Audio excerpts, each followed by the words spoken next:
Selamat malam, salam menyan, salam sehat pada seluruh menyaners dari seluruh penjuru nagari. Kembali lagi,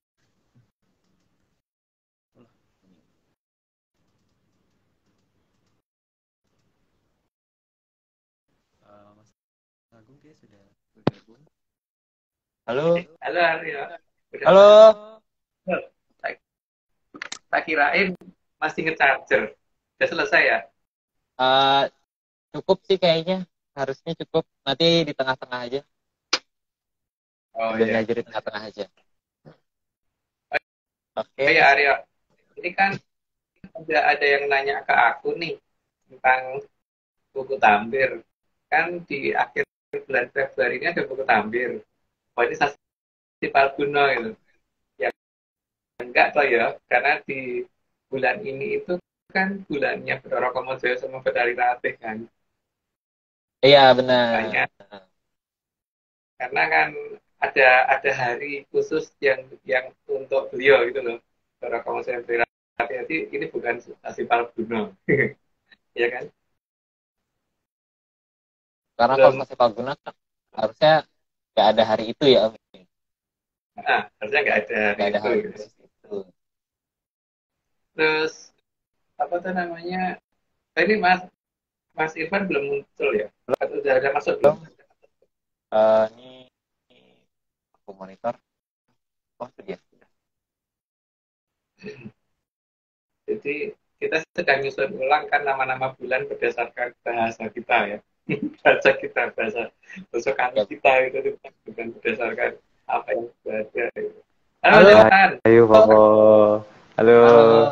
Halo. Wah, Rahayu Mas Aryo. Rahayu, Rahayu. Wah, Di Jogja backgroundnya keren sekali. Iya.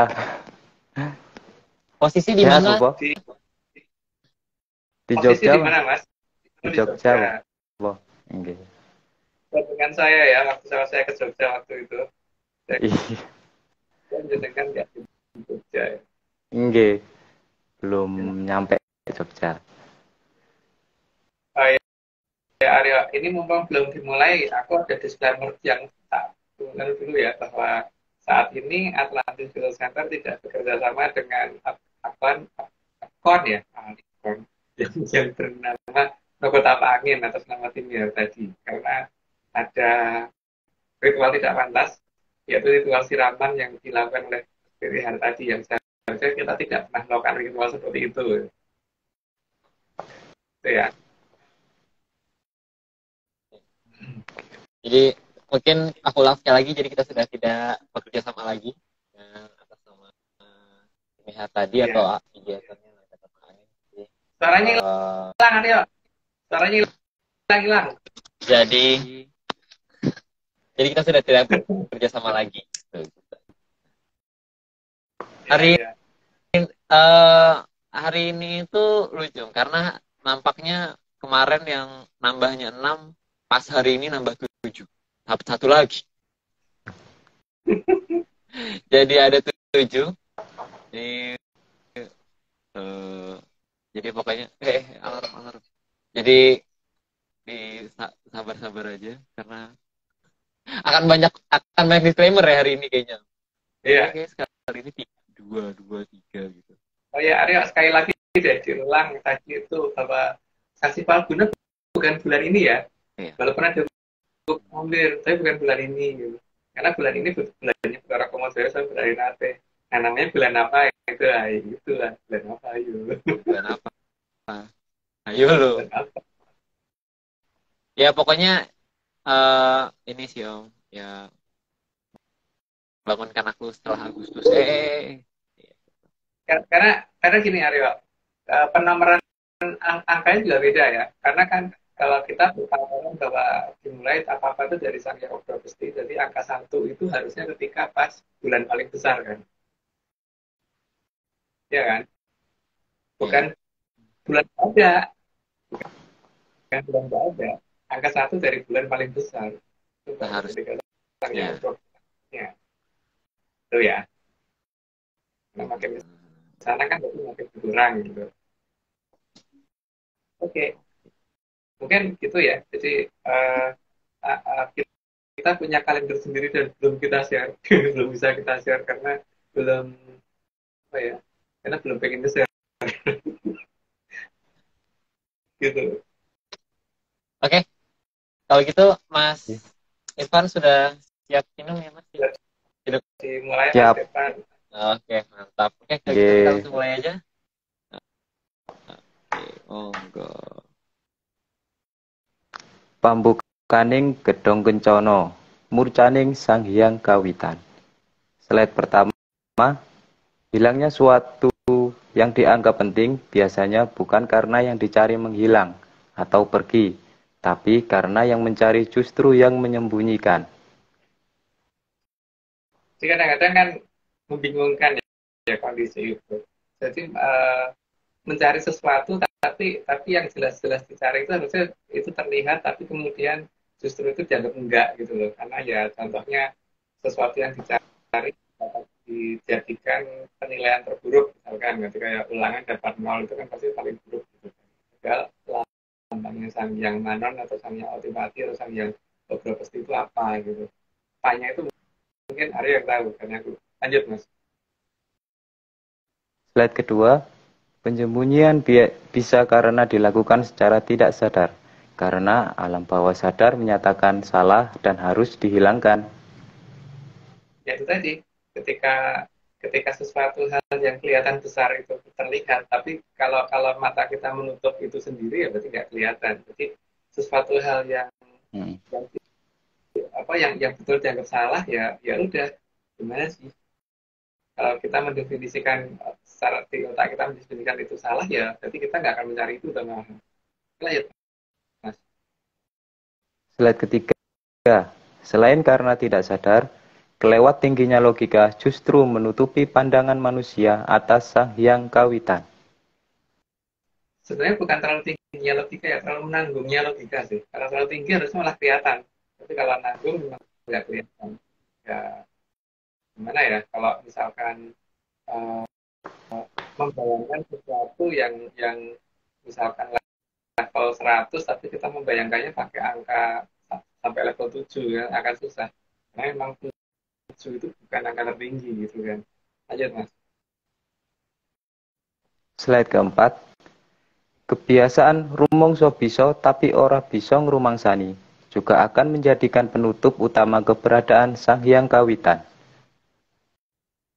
Karena terus kemudian merubah pola dan tata cara, karena dia kan merasa bisa. Kalau merasa bisa itu kan berarti merasa punya aturan sendiri gitu, punya cara sendiri, padahal cara itu cuma satu dan bukan diganti-ganti dengan yang lain gitu.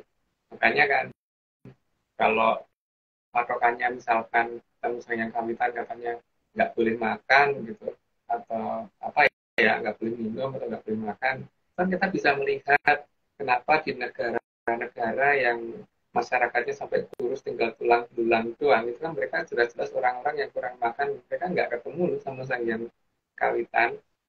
Kalau misalkan nggak boleh tidur gitu, kalau dikatakan nggak boleh tidur juga nggak juga, di daerah tempat peperangan itu pasti orangnya akan susah tidur kan karena sembilan bom jatuh atau apa gitu, itu juga di sana tidak ketemu sama sang yang kawitan. Kalau dikatakan harus kungkum atau gimana gitu, kita perhatiin Daniel tuh nggak ketemu sang yang kawitan juga gitu, duanya juga enggak, ini tuh kungkum terus kerjaannya. Jadi bukan itu, jadi mau diganti seperti itu ya nggak bisa. Jadi ada cara tersendiri yang seharusnya itu malah kelihatan tapi jadi nggak kelihatan karena sebenarnya menurut aku sih karena filsafat sih. Lanjut Mas. Slide kelima, kesalahan dalam melihat siapa diri kita karena ora bisa ngrumangsani jadi penyebab utama hilangnya pandangan atas Sang Hyang Kawitan. Karena yang kita lihat uh, ya itu tadi, karena rumah stop bisa nih orang rumah sana akhirnya kan kita tidak bisa melihat bahwa sebenarnya kita tidak bisa kan. Itu mungkin termasuk saya gitu. Itu ahli nggak bisa rumah saya itu saya itu. Lanjut Mas. Slide keenam, Hal ini karena kesalahan pengambilan keputusan atas apa yang seharusnya dipegang dan dikendalikan. Jadi kita kehilangan rasa terhadap siapa yang mengendalikan kita. Itu sangat sangat iya banget gitu, karena bukan karena kita logika kita yang bekerja, tidak, tapi masalahnya ada sesuatu hal yang diputus. Jadi kita tidak dibiasakan dari ke atas, kita hanya dibiasakan dari ke bawah. Slide ketujuh, kadang salah memandang sesuatu yang membahagiakan didefinisikan mengerikan. Nah, yaitu ketika kan itu ya, ketika kita melihat ada orang punya kemampuan luar biasa, seperti misalkan ada anak kecil bisa menyembuhkan orang dengan batu gitu, misalkan zaman dulu. Malah anak itu dikatakan macam-macam yang sifatnya itu berhala kayak atau apa, padahal dia jelas-jelas bisa nolong orang gitu. Iya. Ada kondisi-kondisi seperti itu yang terjadi. Jadi terus setelah itu orang bisa nolong orang lain juga dikatakan salah gitu. Kalau dia nyakitin orang lain harusnya dikatakan salah. Nolong orang lain dikatakan salah. Oke, lanjut Mas. Orang Malaysia. Slide ke-8. Sesuatu yang mengerikan dan jelas-jelas ada pengorbanan manusia justru dikatakan penyelamatan. Itu ada di banyak hal ya. Ada yang sampai depan, jelas-jelas itu pengorbanan manusia yang jadi dipajang, ada yang ada dalam tulisan dan sebagainya dengan alasan apapun, itu sebenarnya malah kelihatan, tapi itu dikatakan penyelamatan. Jadi bingung saya sebenarnya. Aku sih kelihatan goblok mungkin Mas. Memandangnya mungkin saya yang salah itu. Lanjut aja Mas. Slide ke-9. Asumsi yang kadang membuat merasa selamat jika dikorbankan.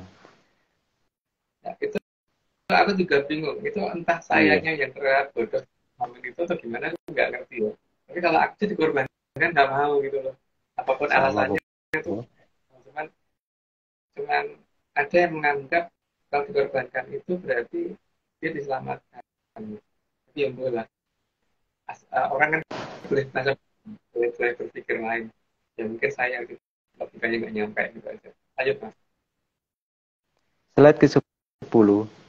Sehingga tinggal asumsi yang dipilih itu jadi yang di dalam piring atau yang menghadap piring. Kalau aku sih yang menghadap piring, asal yang di dalam piringnya enak Mas. Kalau di dalam piringnya mati.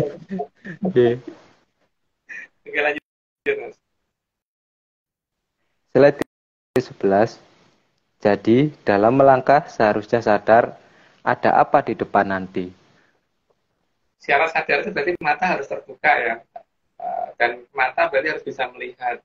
Seluruh panca-indera harus digunakan gitu. Jadi jangan malah ada panca-indera yang ditutupin atau malah dikatakan tidak boleh digunakan. Harusnya digunakan semua. Dan kalau orang sangka panca-indera ini ya memang pasti nggak akan bisa melihat yang tidak bisa yang tidak bisa dilihat oleh indera yang ada. Nah, masalahnya kan sangka panca-indera itu caranya piye gitu kan. Kalau yang merasa lengkap harusnya ngerti dong caranya. Kalau nggak lengkap ya nggak tahu. Oke, lanjut Mas. Slide ke-12. Karena yakin saja itu tidak cukup. Karena yakin itu tidak akan bisa membuat pasti selamat. Ya kebetulan ya, tapi kalau pasti kan belum tentu. Jadi katakan pasti itu berarti harusnya melihat beneran ya. Oh aku bener kurang ada kayak gitu. Gitu. Oke, lanjut Mas. Slide ke-13. Karena sangat sayang tidak melihat indahnya jagat gede atau Nuswantara karena tertutup Nusantara. Dikatakan bisa melihat jagat gede itu kalau, atau bisa melihat Nusantara itu kalau ya benda-benda yang jauh itu kita melihatnya di waktu yang bersamaan ya, bukan melihat masa lalunya. Kalau kita melihat masa lalunya berarti belum Nusantara, belum bisa melihat jagat gede. Nah, cara melihat jagat gede di waktu yang bersamaan di jarak yang berjalan itu gimana lah, itu mungkin Aryo yang tahu. Lanjut Mas. Slide ke-14. Jadi, dalam melangkah itu juga harus melihat jalan, bukan wajib percaya jalan. Karena kalau kita tidak melihat jalan yang akan kita lewati, ya bisa aja toh kalau jalan itu adalah memang biasanya mungkin kita lewat situ, tapi kalau jalan itu dalam perbaikan terus gimana? Kalau lewat jembatan dan jembatannya lagi rusak, nyebur kali mas. Gitu. Oke. Dan kalau jalan itu ada perbaikan, itu lihat jalan lain, jangan memaksakan di situ ya nyebur beneran. Lanjut mas. Slide ke-15. Sesulit apapun memilih jalan, dengan cara melihat dan berpikir, maka jalan yang benar akan lebih mudah ketemu. Tapi melihat dulu ya, bukan tidak boleh melihat ya. Karena kalau tidak boleh melihat hanya bermodal aku percaya dengan peta itu gitu, dengan Google Map gitu. Berapa kali coba kesasar gara-gara Google Map. Iya, Terus dimasukin ganggang kecil itu malah. mobil dimasukin gang kecil, kadang-kadang masuk hutan. Pernah loh aku masuk hutan Iya. gara-gara. Jadi asal percaya aja tuh nggak bisa, karena ternyata Google Map yang katanya teknologinya paling top aja masih bisa bikin orang kesasar gitu loh. Lanjut mas. Slide 16. Karena yang dianggap salah oleh kebanyakan itu belum tentu salah. Jadi, percaya diri itu juga penting. Uh, ikut arus itu belum tentu benar loh, karena apa namanya, kalau kita ikut arus itu biasanya arus yang deras itu akan mengarah ke jurang. Kalau arusnya nggak kencang itu Ya. nggak akan mengarah ke jurang. Arusnya kencang itu biasanya kalau nggak banyak batu-batunya juga akan mengarah ke jurang. Jadi uh, mending tidak ngikutin arus. Karena ngikutin arus itu bahaya malahan. Aku belum pernah menemukan arus yang kencang terus itu mengarahnya ke tempat yang aman gitu. Contohnya kalau misalkan ada banjir bandang gitu kan nggak aman, itu arusnya kenceng loh itu. Iya, kenceng. Yang justru yang arusnya nggak kenceng itu yang aman gitu kan. Jadi malah kalau bisa tidak sesuai arus. Lanjut mas. Slide 17. Logika harus digunakan mana yang bersifat buto dan mana yang bukan buto. Itu bisa kelihatan dari model ancamannya ya. Butuh yang mesti senengnya ngancam lah. Namanya juga memedi kan. Memedi Ini. itu bukan nakut-nakuti. Kan akan kelihatan mana memedi dan bukan memedi, kelihatan dari apa yang ditujukan ke kita gitu. Kata-katanya bagaimana dan urutan pembicaranya bagaimana, nanti kelihatan itu memedi itu bukan. Lanjut mas. Slide ke-18.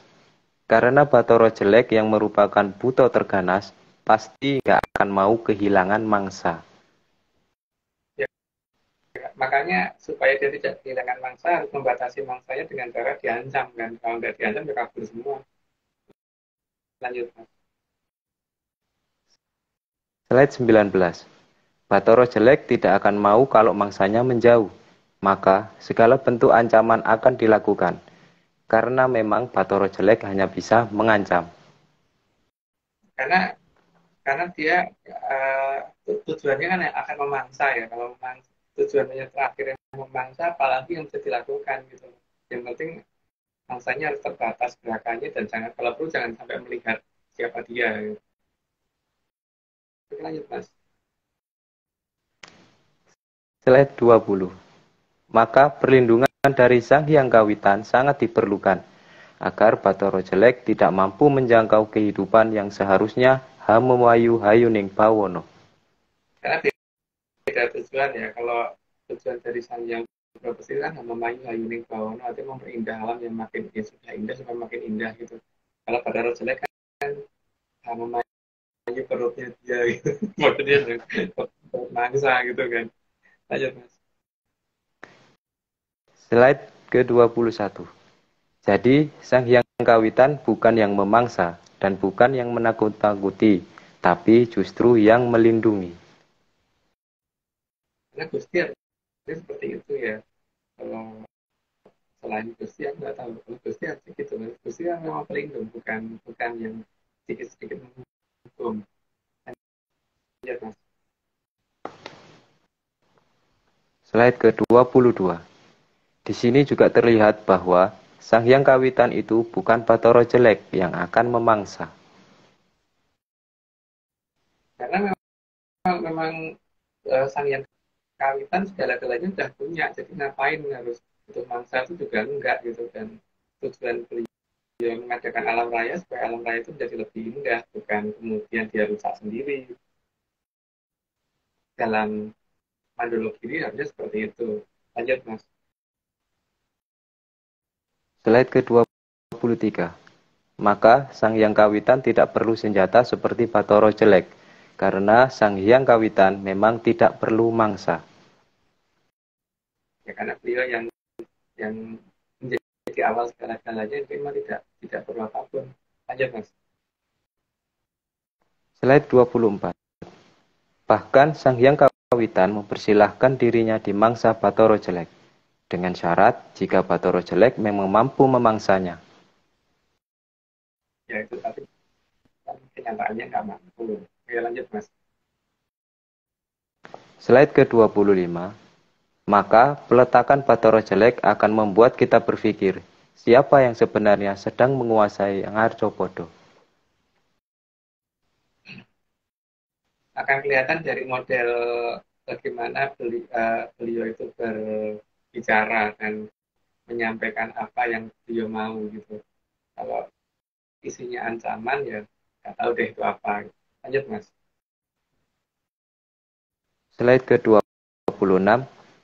Dengan melihat keberadaan dan posisi yang diletakkan di atas, akan ketahuan apa saja yang membuat hilangnya kesadaran atas Sang Hyang Kawitan.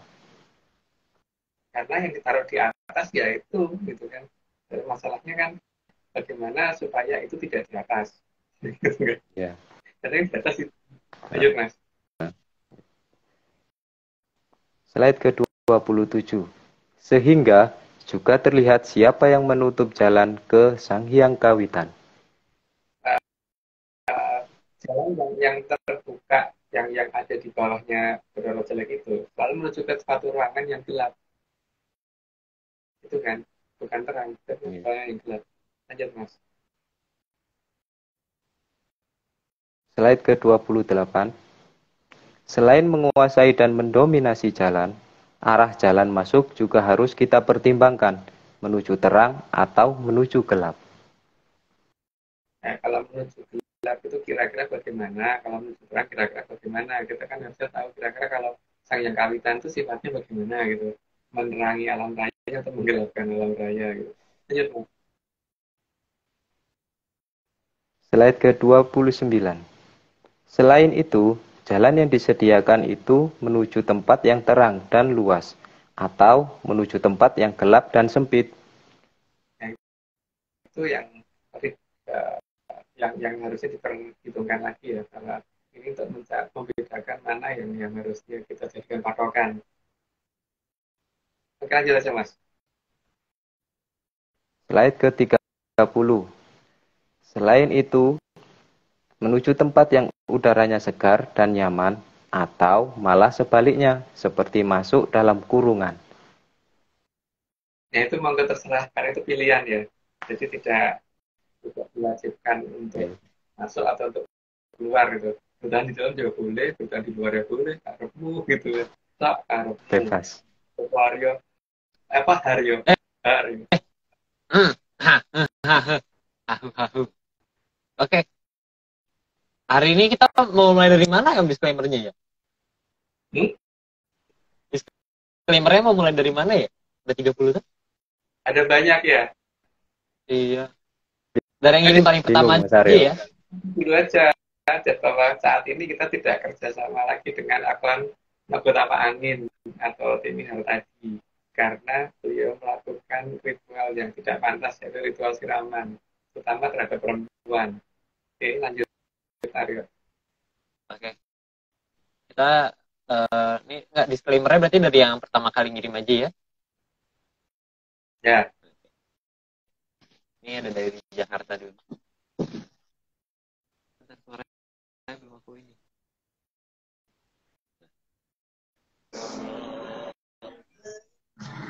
Semua ini hanya dongeng. Kalau kalian percaya, ya nggak apa-apa. Tapi kalau mau percaya, ya jangan. Ingat, gunakan brainlisis, ojo analisis. Mampu, Mase.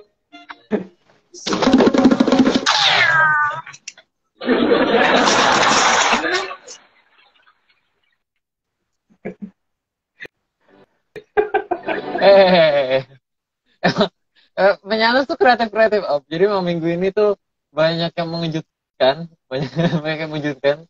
Terus satu lagi berarti Om ya, satu lagi dari mungkin dari Bandung dulu.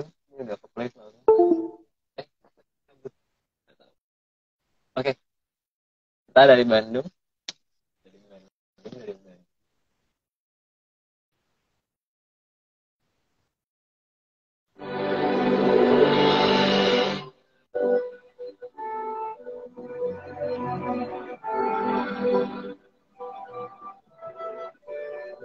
Ingat, ini semua cuma dongeng. Kalau nggak percaya, ya nggak apa-apa. Tapi kalau percaya, ya jangan. Janganlah. Ngeyel wae. Mereka doang wae. Berdenggo. Jangan percaya.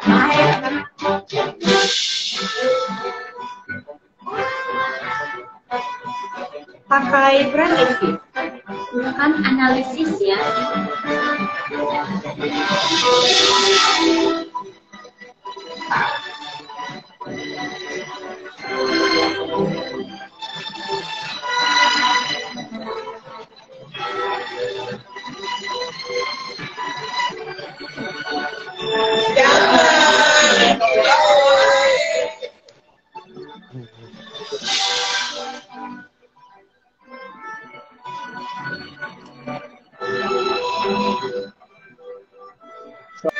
Suaranya yang dengar ya.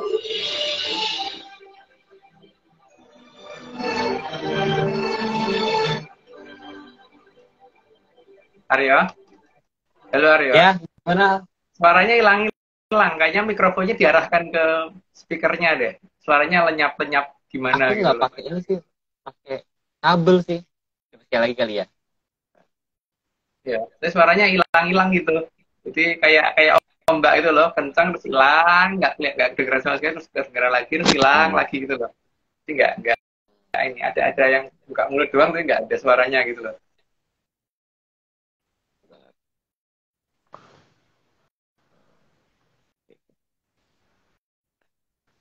Coba lagi ya. Oke. Jadi ingat hidup di negara Konoha. Apa nih? Kok menyanas kenapa? Kenapa di Konoha menyanas? Kenapa Mas? Siapa? Mas Ian. Oke, sekali lagi dari Bandung.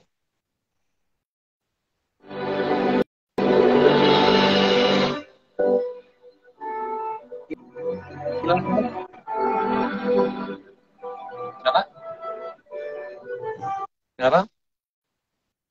Suaranya memang pelan atau menghilang ya? Mas Mas Irfan gimana? Kerasa menghilang nggak suaranya? Apa iya ya? Saya pakai headset sih stabil, Bapak. Kalau pakai headset stabil ya? Aku sempat hilang-hilang enggak gitu loh. Nggak tahu gitu gimana. Ya udah. Coba ya.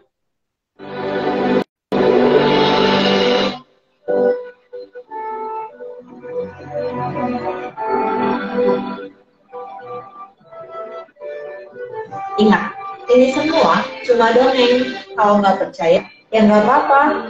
Tapi kalau percaya, ya jangan. Janganlah. Ngeyel wae. Mereka doang wae. Berdenggo.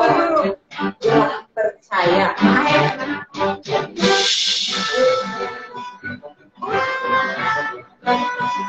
Pakai brainlisis. Gunakan analisis ya.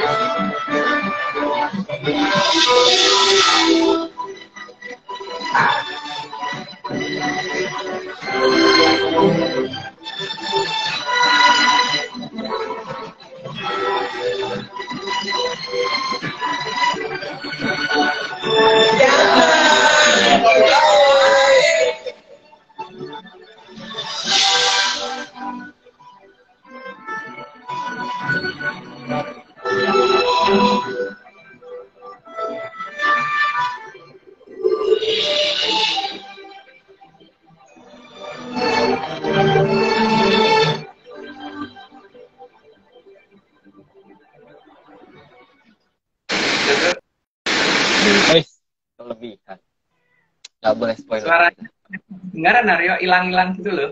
Oh Jadi iya? aku mayoritas nggak denger sama sekali. Ha. Tapi nggak tahu kalau yang lain ya. Kalau aku eh, hampir mayoritas suaranya nggak ada di tempatku. Tapi itu ada juga ada yang ngomong apa distract gitu suaranya katanya putus-putus gitu. Tapi kalau aku total ya malahan. Mas Irfan Cuman gimana kabar Mas? Ya sedikit putus-putus itu sih musiknya. Kenapa ya? ya udah dan itu nanti disclaimer bisa dilihat di YouTube gitu aja Rio. Iya. Kalau Iya. memang kendala teknologi kan masalahnya. Kendala teknologi. Ini yang udah di play udah aku jadiin public semua. Tadi masih private. Ini bisa dicari di Google. Ini nggak di YouTube. Oke. Kalau gitu kita lanjut ya. Oke. Enggak. Jadi ini dulu Aryo. Pertanyaannya Aryo apa Oh itu? iya. Kemarin hapus ya. Iya. Itu Om. Aku tuh sebenarnya tuh menghindari Om karena ini pertanyaannya agak mengerikan gitu loh.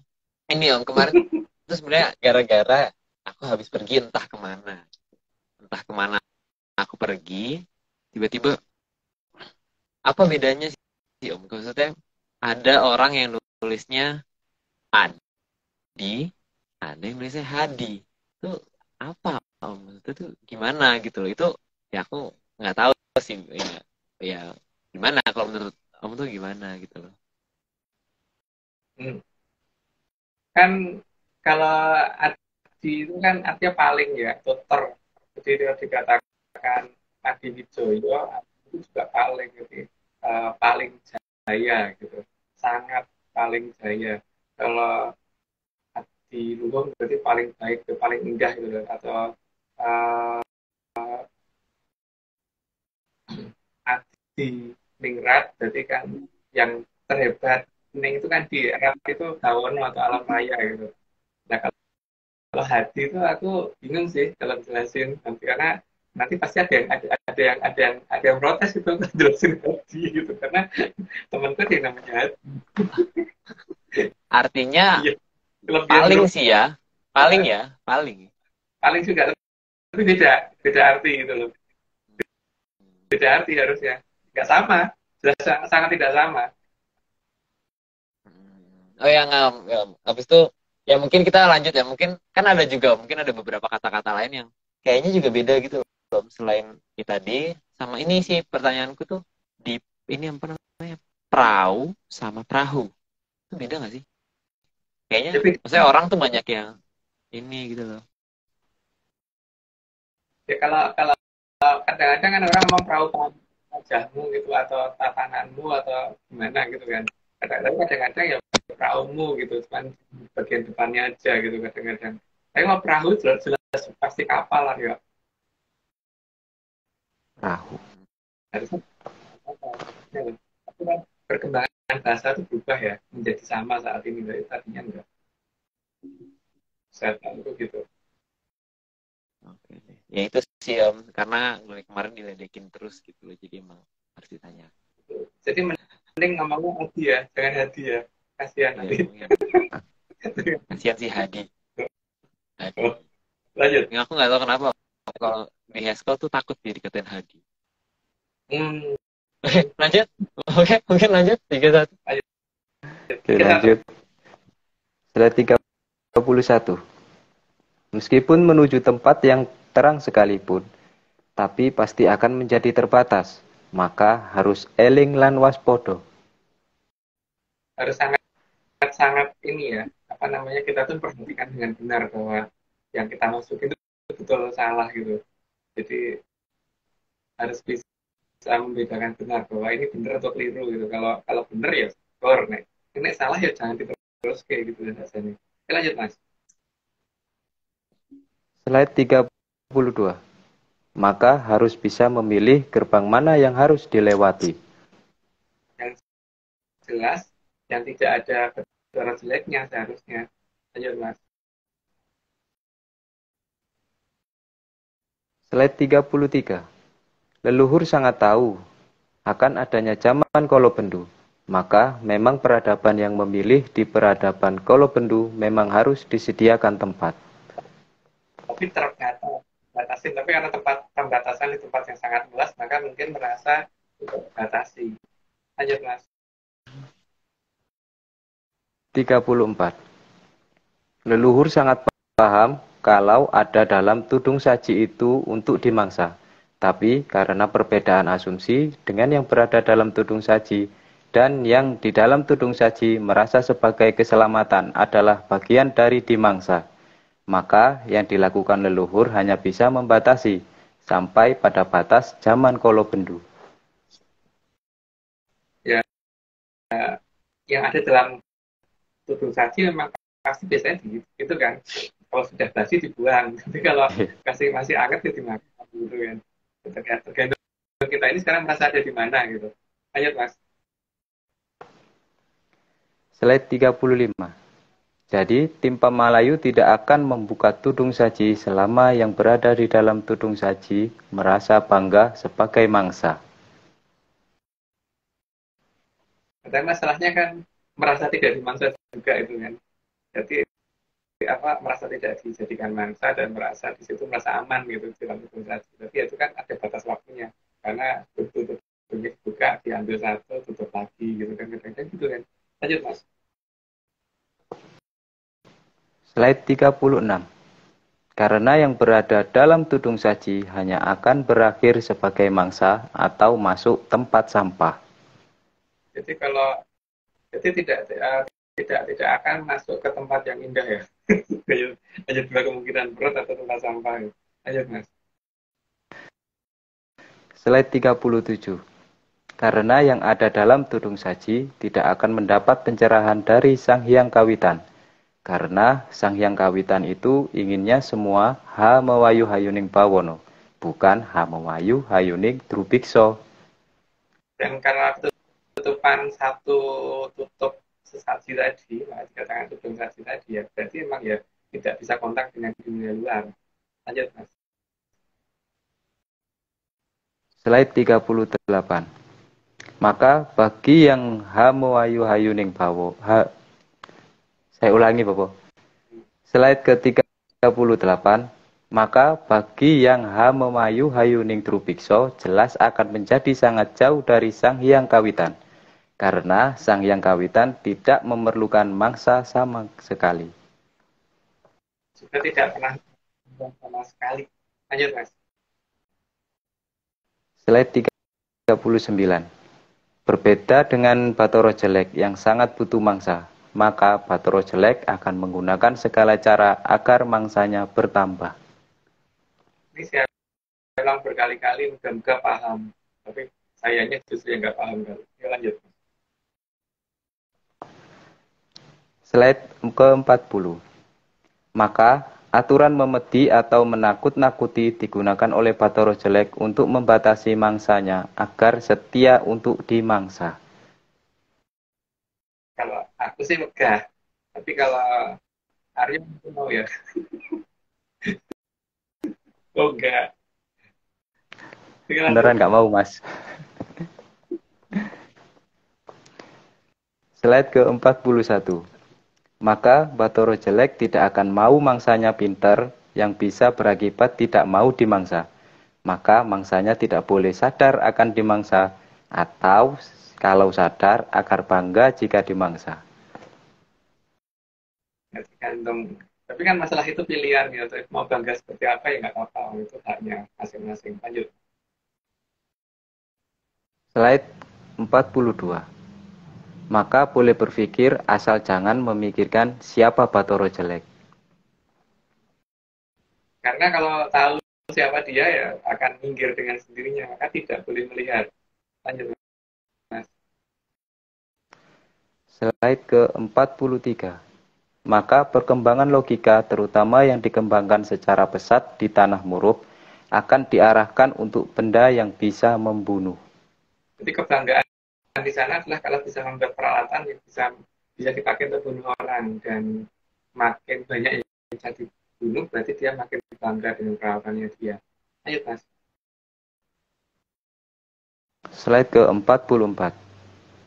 Maka kita bisa melihat bahwa Raja Mojopahit pertama bukan ahli perang, tapi justru Raden Tanduran. Karena Raden Tanduran akan lebih mementingkan Memayu Hayuning Bawono. Dan untuk menghindari masalah kutukan anak pertama, anak sulung, karena ada yang akan memangsa anak pertama, maka dia anak kedua. Maka yang dijadikan Mahaprabu waktu itu bukan Arya Bangah yang merupakan putra sulung, memang justru anak kedua. Lanjut, Mas. Slide 45. Demikian juga yang menjadi pamong dari Panembahan Senopati adalah Ki Juru Martani, bukan Ki Ageng Pemanahan. Karena Juru Martani lebih tahu cara Memayu Hayuning Bawono. Jadi paling tidak ada dua dalam sejarah di negaraku. Kalau negaramu nggak tahu, negaraku itu satunya seorang pamong dan satunya seorang Mahaprabu adalah orang yang senang dengan tanaman. Lanjut, Mas. Slide ke-46. Maka demikian juga dengan Atlantis, Mojopahit, dan Lemurian tidak akan pernah saling berperang karena mereka memegang pedoman Memayu Hayuning Bawono. Maka menyatakan mereka berperang itu benar-benar akan membuat mereka marah, dan itu resikonya yang ditanggung sendiri oleh yang dari bicara seperti itu. Lanjut, Mas.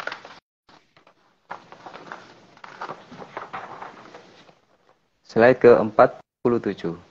Maka di dekat Mojopahit ada lambang kemakmuran berupa taman buah yang cukup luas.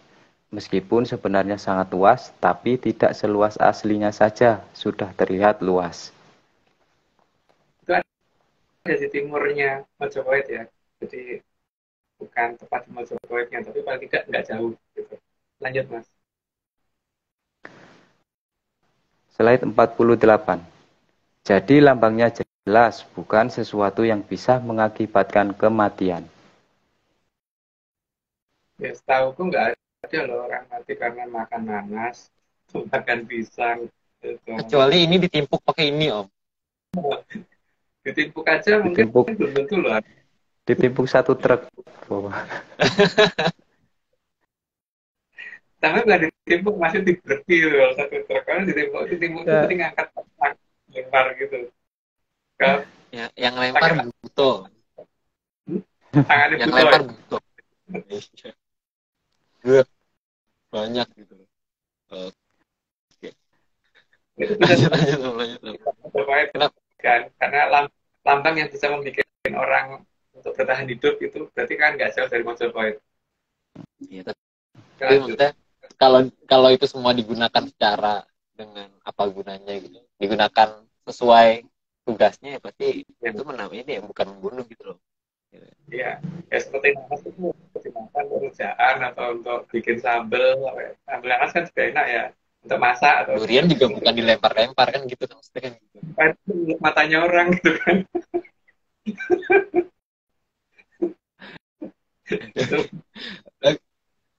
Oke, lanjut.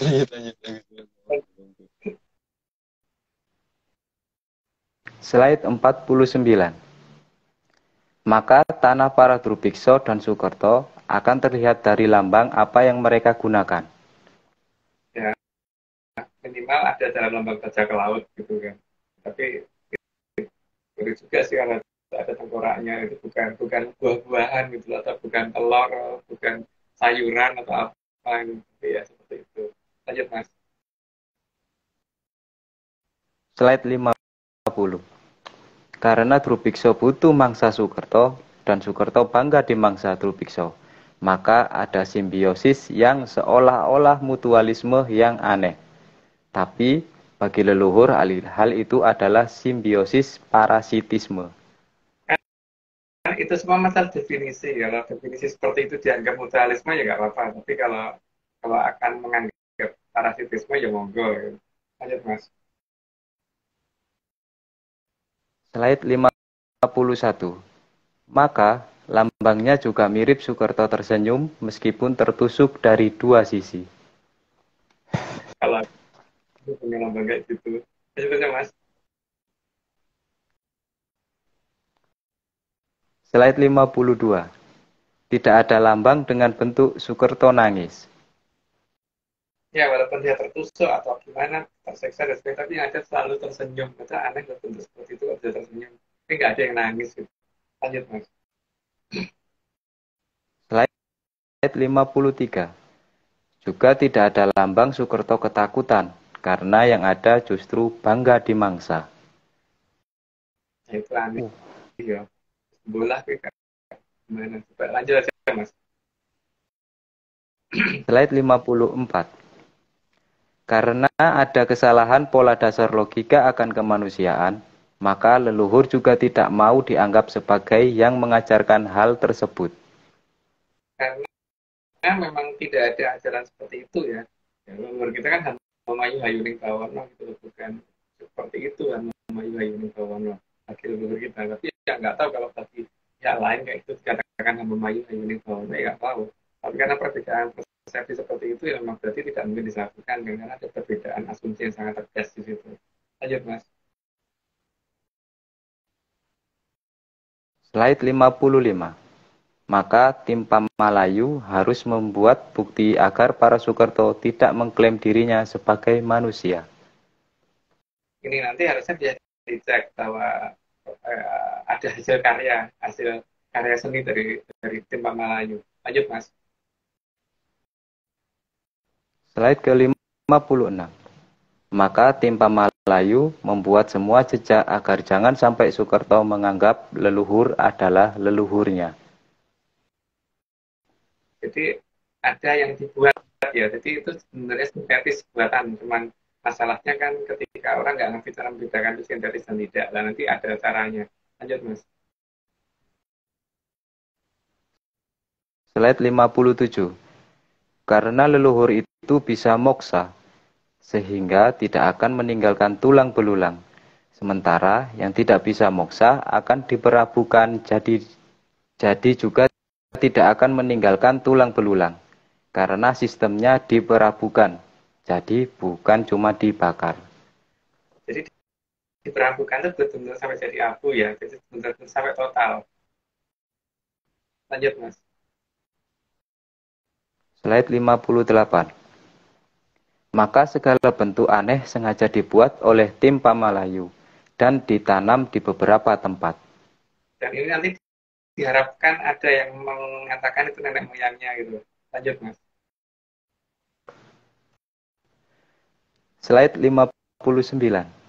Sementara tim Pamalayu juga membuat agar nantinya Sukerto itu merasa dirinya berasal dari ras Munyuk. Maka semua bukti harus mereka buat. Dan mereka membuatnya sangat-sangat detail dan rapi serta ini ya, teliti sekali itu. Dan karena tidak terikat oleh waktu, maka bisa menaruh di masa lalu. Lanjut, Mas. Slide 60. Walau tidak detail, tapi beberapa tempat saja sudah cukup. Karena peradaban Kolopendu pasti akan mencari dengan logika mereka asal nenek moyangnya. Meskipun tidak masuk akal urutannya. Tapi itu lebih baik daripada menganggap leluhur adalah asal-usulnya. Mengingat perbedaan pandangan atas peradaban. Perbedaan pandangan atas peradaban itu seperti yang kita katakan tadi ya, bahwa ada yang merasa bahwa dikorbankan adalah suatu hal yang membanggakan, tapi kalau bagi leluhur kan itu bukan membanggakan. Gitu. Ya, Arya udah 60. Disclaimer berikutnya itu dulu ya, bahwa Atlantis Research Center tidak bekerja sama lagi dengan akun Nakut Apa Angin atau tim tadi, karena dia mengadakan upacara ritual yang tidak pantas, yaitu ritual siraman terhadap perempuan.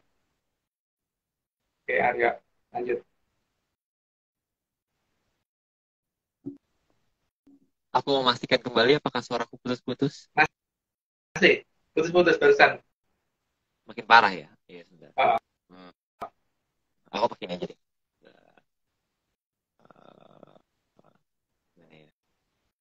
Bentar. Kok hilang? Tempat yang gelap. Mati lampu ya. Ganti. Putus. Oh, Masih putus-putus nggak ya? Atau masih? Ya, harusnya masih deh. sekarang udah enggak. Tadi putus-putus banget kalau tadi. Tadi putus-putus ya? Oke, Ya. kabelnya ketendang tadi. Oke. Nggak. Putus-putus cempreng. Ya udahlah, nggak apa-apa. Suara saya emang cempreng, Mas. Lanjutkan. Navigasi dilanjutkan. Anda akan sampai di tujuan.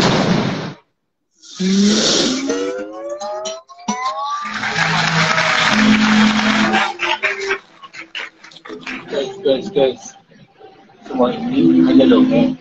Kalau nggak percaya, nggak apa-apa. Tapi kalau mau percaya, ya jangan. Ngeyelo wae.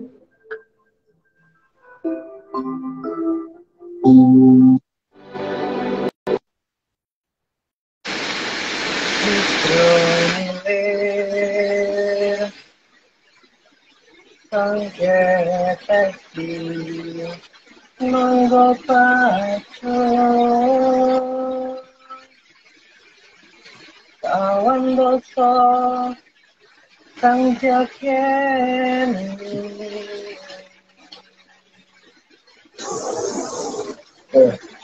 ada itu dongeng ya kayak orang kaya udah kupo tapi nak percaya ya ya oke lah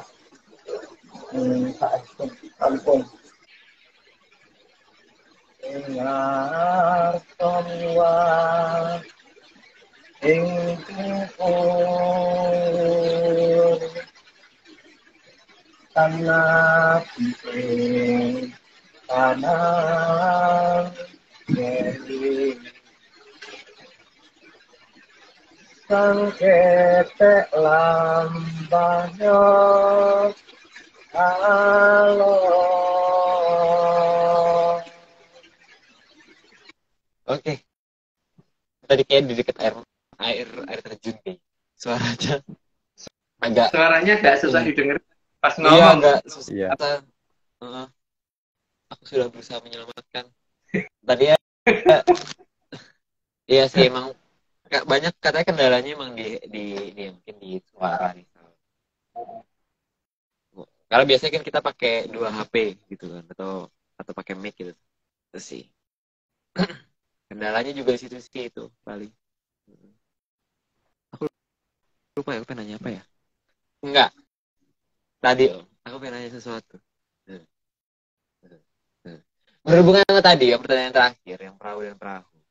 Itu yang bener tuh berarti gimana? Maksudnya apakah yang bener sileme perahu gabus atau sileme perahu gabus? Pakai H, Aryo. Pakai H, Aryo. Aryo. Perahu gabus. H, Aryo. Terus maksudnya gimana Om itu berarti? Kalau emang bedanya apa gitu loh, perahu dan perahu? Artinya jadi apa gitu maksudnya? Ya kalau perahu kan arahnya ke tatanan yang kelihatan ya, di pakaian dan sebagainya gitu ya. Ya aku pengen ngomong perahunya aja. Karena kan gabus itu adalah benda yang bisa mengapung di permukaan permukaan air gitu kan. Tapi ya Aryo, ketika akan ada susang bono balik, berarti kan ada gas yang akan keluar dari bawah tanah, dan itu kan mempengaruhi perairan yang ada di bawahnya Sastrowulan. Nah, sehingga akan membuat suatu reaksi dan biasanya airnya jadi menjadi bau banget ya, bau. Sehingga ada reaksi kimia yang terjadi. Maka ketika gabus ada di permukaan, ketika air itu sudah bercampur dengan larutan tadi, maka akan membuat gabus tadi larut dan kemudian tenggelam di bawah. Gitu. Jadi kalau gabus benar-benar besok kalau gabus itu ditaruh di sungai, tiba-tiba gabusnya tenggelam gitu Mario. Iya, makanya nggak ada ceritanya dia kenapa nggak ditulis perahu kayu gitu ya. Makanya tidak dikatakan filmnya perahu kayu atau filmnya perahu plastik gitu kan. Yang dikatakan perahu gabus. Ya sekarang gini aja deh, kalau gabus ditaruh di aseton, itu larut terus kemudian tenggelam di bawah kan. Biasanya kalau aku bikin ini lem untuk nempel lubang di atas kalau bocor gitu loh, di aseton sama kalau nggak aseton ya bensin biasanya. Bensin.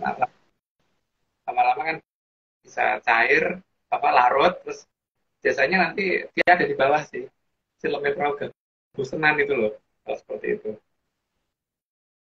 Jadi Tapi kan dua-duanya berarti meskipun filmnya perahu gabus sama filmnya perahu gabus tetap dua-duanya kejadian kayaknya. ya, yang jelas itu pasti akan dimulai dari kondisi di mana perairan jadi makin bau ya, dan kita kan saat ini ngertinya bahwa gabus itu bisa dilarutkan dengan larutan kayak aseton dan bensin gitu kan. Tapi ini kan ada zat lain. Nah, zat lain itu apa gitu loh. Nah, biasanya kan gabus bisa dijadikan flokulan atau itu apa namanya tuh pengendap, zat pengendap biasanya. Itu dalam reaksi sulfonasi atau apa lupa nama reaksinya itu loh. Nah, ketika kandungan di perairan yang ada di daerah Sastromulan itu sudah mulai mengandung seperti itu, ya, berarti akan terjadi sungsang bono balik gitu kan. Kan ada dua tanda-tanda tadi jelas yang minggu lalu kita ceritakan kan tentang keberadaan lampu-lampu yang nyala sendiri, karena ada pernyataan dari Rangga Warsito bakal ana cahya tumelung kang kenoti negor yang tidak bisa diputus gitu kan. Jadi tiba-tiba lampu mobil nyala sendiri gitu. Karena ada pernyataan bahwa besok bakal srengenge awan-awan lampu sak dalan-dalan gitu kan. Awan-awan loh, lampu sak dalan-dalan. Itu kan sepeda motor yang wajib nyalakan lampu siang hari. Terus sepeda motor kan ada jalan tol, kalau dikatakan lampu sak dalan-dalan. Memang jalan tol bukan jalan. Bukan jalan juga. Iya. Berarti belum nanti akan kejadian semua jalan akan menyala terang gitu berarti Om. Ya. Jadi jelas ya bahwa ada dua pertanda utama kan. Yang pertama ketika bakal ono cahya tumelung kang kenoti negor sama film perahu gabus gitu kan Aryo. Iya. Ya, seperti itu. Ini ada yang nanya. Untuk Aksara Kawi yang benar versi ARC bisa di-share kah gitu? Gimana? Monggo dijawab. Tidak mungkin itu. Tidak mungkin. Karena kita lagi memonopoli untuk membaca prasasti, karena kalau sampai menyebar keluar nanti banyak orang akan ngeklaim bahwa mereka bisa baca. Karena saat ini untuk membedakan bahwa mereka yang mengaku bisa itu sebenarnya bisa nggak sih gitu kan. Kan sekarang banyak orang rumongso bisa kenal leluhur nih kayak Buta Huruf gitu kan dengan Pallawa. Sebenarnya harusnya namanya bukan Pallawa sih, Aksara Nagari ya memang. Ya, harusnya Aksara Nagari. Karena Pallawa karena kita nyebutnya Pallawa karena itu yang bahasa yang paling dikenal sama Menyanners ya mungkin ya. Tapi mungkin kedepannya Om, mungkin hari ini terakhir Om kita nyebutnya Pallawa, kita nyebutnya Aksara Nagari ya gitu. Oke. Karena dari aja itu kan Arya minimal sudah paling tidak dua sastra kena bisa baca kan, dua jenis gampang kok. Dan masalahnya kita kan belum bisa share karena untuk menghindari, karena gini ketika kita share terus kemudian nanti banyak orang mempelajari itu, khawatirnya nanti itu disalahgunakan, ada orang yang aku bisa kontak dengan leluhur terus kemudian dengan bukti bisa baca huruf Pallawa gitu kan. Ya, nah, kan dengan bukti bisa baca prasasti gitu. Iya kan? Sehingga akan ada korban di situ. Makanya kita belum berani men-share karena itu alasannya. Karena contohnya temuan kita tentang keberadaan cerita yang ada di dalam Candi Penataran itu yang tentang keberadaan pohon kaktus yang hanya ada di benua Amerika itu dikatakan yang menemukan arkeolog padahal aku bukan arkeolog loh. Dan yang menemukan aku loh itu. Bisa ditemukan oleh seorang pengangguran ya Om ya. seorang ini apa bukan arkeolog gitu dan tidak percaya secara nasional tidak percaya dengan secara nasional resmi gitu terusnya gitu dong bukan aku bukan arkeologi ya bukan arkeolog dan nggak mau disebut arkeolog. Jadi kata Mbak Yanes, Om, katanya kalau udah nipu bisa bahasa aksara nagari, habis itu bikin ritual siraman. Kalau udah nipu, kata Mbak Yanes gitu. Wah, nih Mas Guru top. Ya itu makanya nagari tidak kita share dan yang kita share itu dulu nggak pernah lengkap gitu jadi yang benar-benar detail sekarang ini ada di saya dan Aryo kan gitu jadi jangan di share gitu untuk kita aja. Oke, bisa ada apa lagi Aryo? Enggak, ini ada yang nanya kalau kan filmnya Perahu Gabus itu kan ada terusannya, Om. Itu gimana? Ini sosmed Ada apa? ada terusannya. Oh iya, tapi kan kita membicarakan dari ciri-ciri per ciri-ciri kan. Kalau minggu lalu kita membicarakan tentang ciri-ciri, salah satu ciri-ciri pertama itu kan tentang Cahyo Tumenggung Kang Tan Kenal Tinegor gitu kan. Nah, kalau sekarang kita menceritakan ciri-ciri filmnya Perahu Gabus. Gitu dulu. Jadi, Karena kita juga nggak dilarang untuk ini ya apa namanya kita nggak diwajibkan untuk menjawab gitu sebenarnya suka-suka kita ya Om sebenarnya. Jadi kalau ditanya nggak apa-apa kita nggak jawab. sama ini loh Aryo, sama leluhur itu tidak sanepan gitu loh. Dia tuh ngomong dengan bahasa seadanya gitu loh. Jadi jangan dianggap sanepan. Cahyo Tumenggung Tan Kenal Tinegor itu benar-benar Tan Kenal Tinegor gitu. Jadi mesin mobil dimati tetap nyala gitu kan. Nyala lampunya. Terus seperti film Perahu Gabus, ya Gabus benar-benar kesilem kalau ditaruh di situ gitu. Bukan diartikan lagi, memang ya itu gitu loh. Perahu Gabus ya filmnya Perahu Gabus. Ya kan? Yang diprioritaskan yang itu ya Om, yang maksudnya apa adanya ya kan gitu sebenarnya. Apa ada yang paling gampang dibaca sebenarnya tapi jadi tidak terlihat gara-gara mengartikannya terlalu jauh gitu. Jadi Aryo tinggal di Senen, wah tandanya Aryo bisa time travel cuma di hari Senin doang adanya gitu. sama munculnya di Rabu gitu. Munculnya di Senin dan Rabu. Ini kalau hari lain nggak bisa ditemukan. Gitu. Mungkin kayak gitu kali ya.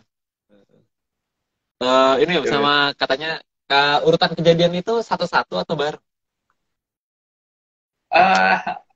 Menurut aku sih bersamaan sih. Bersamaan kondisi itu akan datang bersamaan seharusnya karena gejala ketika sastrobulan akan dibalik itu memang benar-benar semua pertanda harus ada gitu. Nah, tapi sastrobulan di mana itu kan kita nggak tahu ya Aryo. Iya. Depannya nggak tahu juga. Iya. Oke. Ya pokoknya gitu. Ya menyanar sebagai ya pokoknya yang kita tahu sastrobulan itu depannya Mojopahit gitu kan. Iya. Kita sastrobulan taunya depan Mojopahit. Kita Mojopahitnya taunya ada di Nuswantoro, Om. Ya. Kalau nggak salah Mojopahit itu, Om. Kalau nggak salah, Om, Mojopahit itu ada di Arcapada. Ya, di Arcapada. Tidak termasuk bagian dari Trilokobono ya. Iya, betul. Aku nggak tahu dari mana. Aku tahu itu tadi aku tahu. Sudah. Ya, lanjut ya.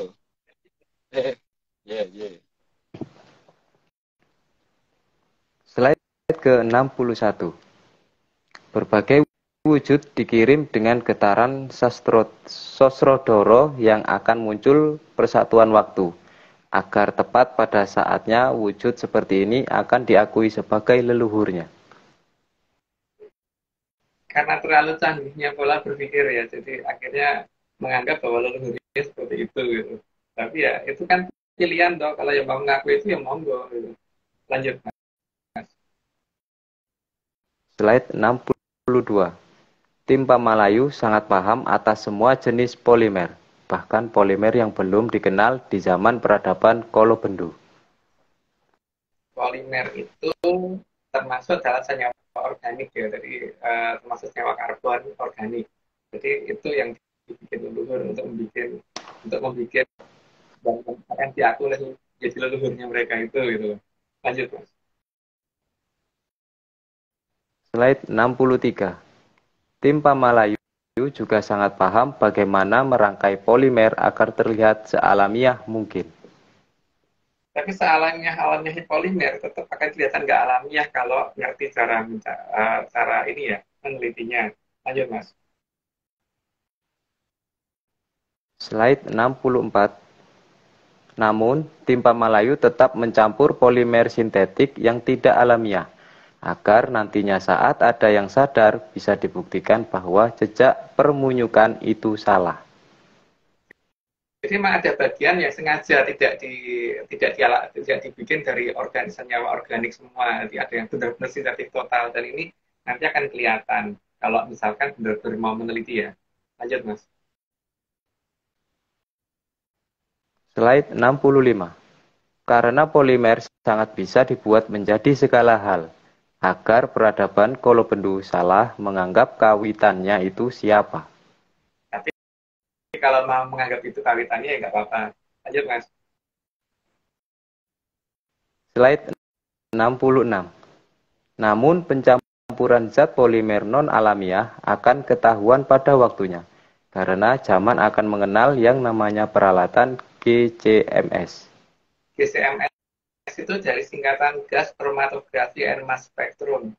Jadi biasanya ya itu dilarutkan dulu jadi dengan larutan yang kita kenal, terus kemudian kita masukkan ke dalam kayak tabung spiral gitu, ditekannya biasanya pakai gas helium atau tergantung laboratorium yang punyanya apa.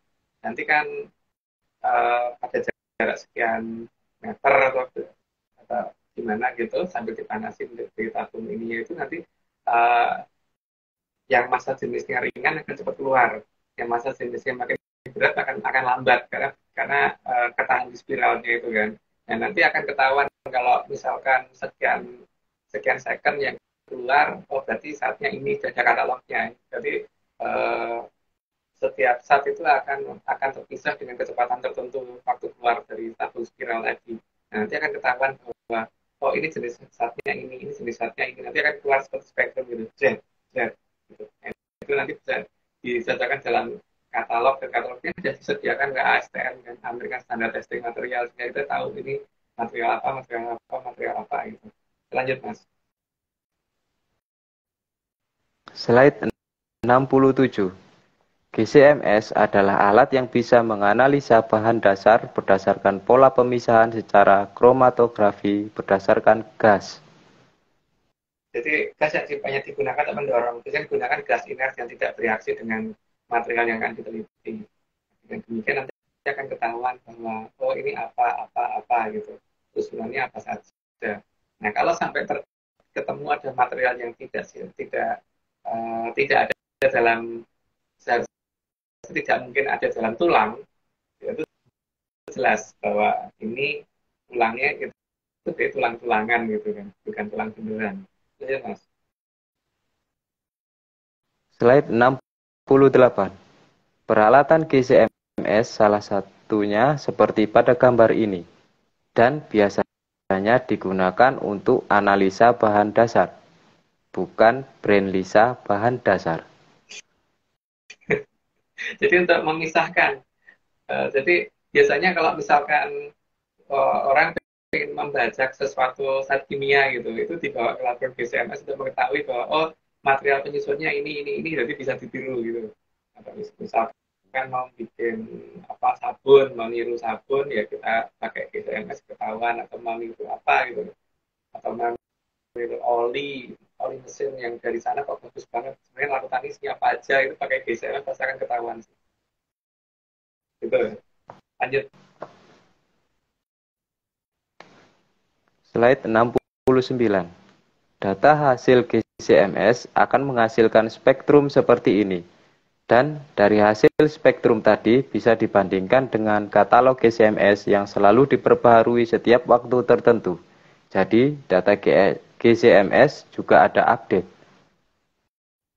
Dari sini akan ketahuan bahwa itu tulang sebenarnya sintetis atau bukan gitu loh. Buatan itu tulang itu asli dari nenek moyangnya atau tulang itu dibuat oleh timpa Malayu gitu, atau tulang buatan atau tulang-tulangan tadi. Jadi peralatan GCMS bisa dipakai untuk meneliti itu ya, bahwa tulang yang ada itu beneran bahwa itu sejak manusia purba atau bukan gitu. Lanjut Mas. Slide 70. Dari data GCMS ini, maka akan bisa dilihat bahwa tulang yang ada di beberapa wilayah itu beneran dari manusia purba atau buatan tim Pamalayu. Coba LDS diteliti sendiri ya. Tapi kalau saya sih pasti akan menganggap bahwa itu pasti bukan dari Pamalayu, bukan alami, pasti itu buatan. Ada beberapa dasar, tapi kita ungkapkan di sini dulu bahwa melihat tulangnya aja ketahuan kalau nanti bahwa itu sebenarnya itu pasti sintetik, bukan asli dari makhluk hidup. Nah, tapi kalau dengan GCMS sangat lebih jelas bahwa itu tulang sintetis. Lanjut Mas. Slide 71. Tim Pamalayu akan meninggalkan jejak satu jenis zat yang pasti akan dikenali bahwa itu tulang sintetik, bukan tulang alami, meskipun mayoritas dibuat mendekati alami. Mendekati alami pun akan kelihatan dari strukturnya dalam enggak banget gitu loh. Tapi ya kalau pernah meneliti ya, dia akan ketahuan. Ada material khusus kok yang oh ini pasti alami, ini pasti tidak alami kok alami. Ini pasti tidak alami. Ada banget itu. Dan itu tidak mungkin ditemukan di makhluk hidup seharusnya. Lanjut Mas. Slide 72. Bahkan, jika pada bagian itu dipisahkan lagi, maka akan jelas terlihat itu tidak alamiah. Karena ada bagian yang mengarah pada zat yang tidak akan mungkin berasal dari tulang. Paling gampang, ada zat yang tidak berasal dari kehidupan. Itu ya. Jadi, sekarang zamannya teknologi ya. Jadi kalau kita ngomong jangan hanya berdasarkan asumsi, tapi coba diteliti deh. Nanti akan ketahuan bahwa itu Pithecanthropus itu Pithecanthropus tropicum gitu. Gitu lanjut Mas.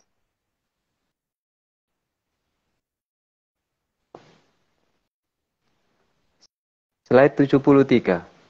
Dikatakan tidak alamiah karena ada polimer yang justru memperlemah tulang kalau masih dialiri darah atau bahkan berbahaya bagi darah semua makhluk primata. Saat itu tidak akan kita buka dulu karena supaya orang meneliti sendiri ya. Karena kalau diteliti akan ketahuan sih itu materialnya apa gitu.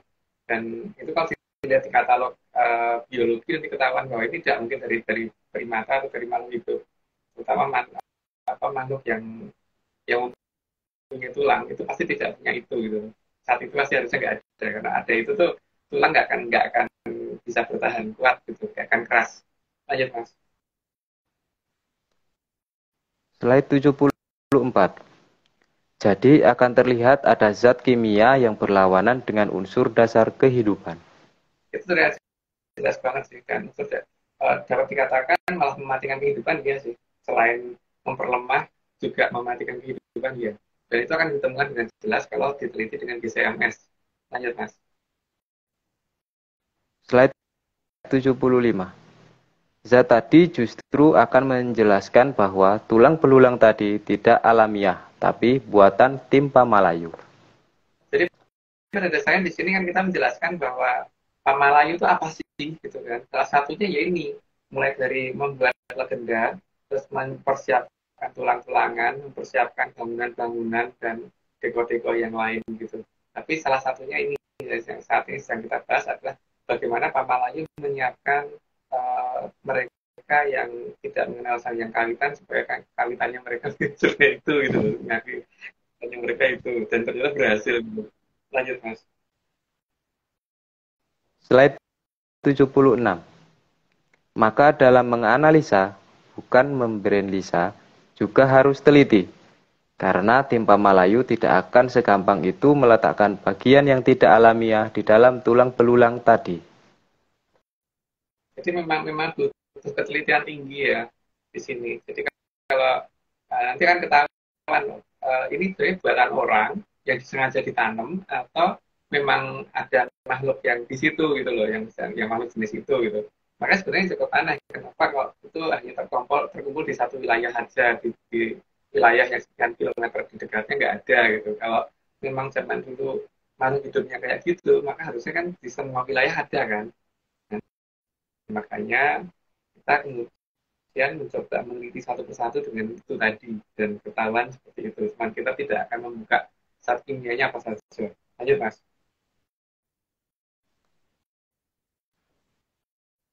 Slide 77.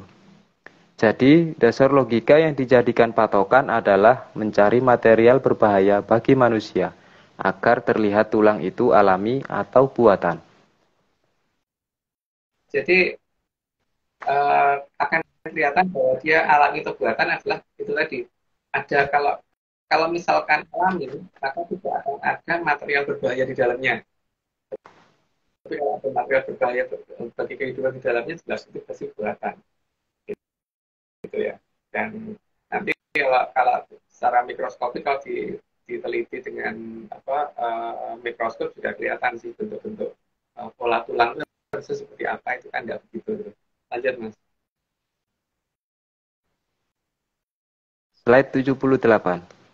Jadi dalam pengamatan tidak bisa sambil lalu dan asal percaya, tapi benar-benar harus dengan kemampuan yang cukup dalam pengetahuan kimia.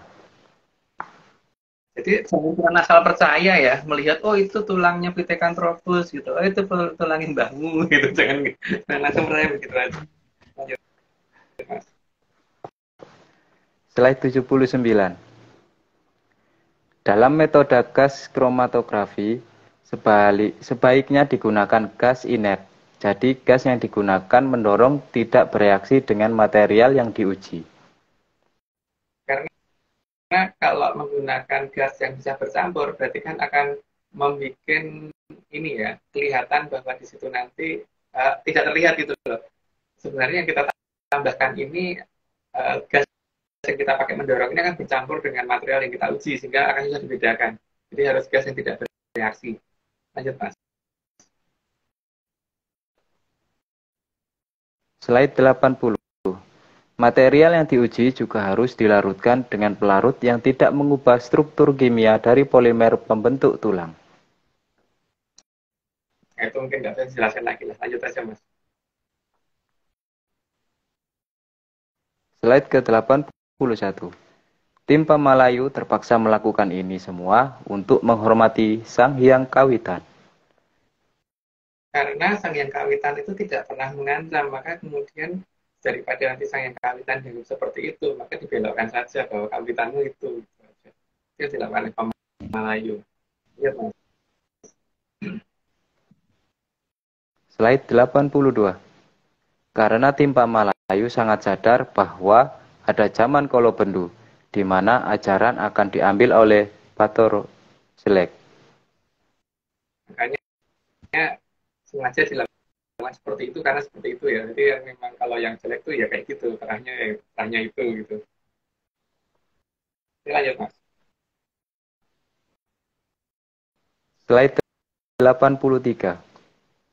Selain itu, di peradaban Kolobendu ada keyakinan untuk tunduk pada ancaman dan memedi.